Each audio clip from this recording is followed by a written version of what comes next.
Hey there! Want to know about quarantining a skill? This is a clever way to pause a skill so your reports stay accurate without deleting any important information.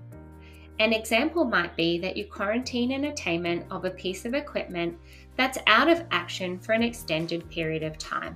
There are a number of ways to quarantine a skill within Go Site Ready, and I'm going to show you how you can get that done.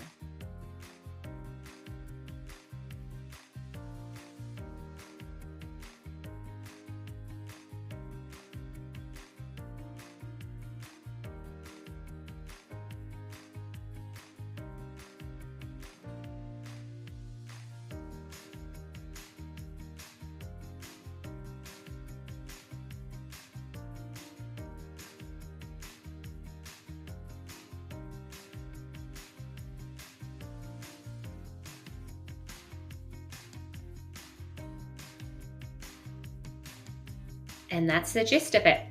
Quarantining helps keep your workforce readiness crystal clear. You are all sorted.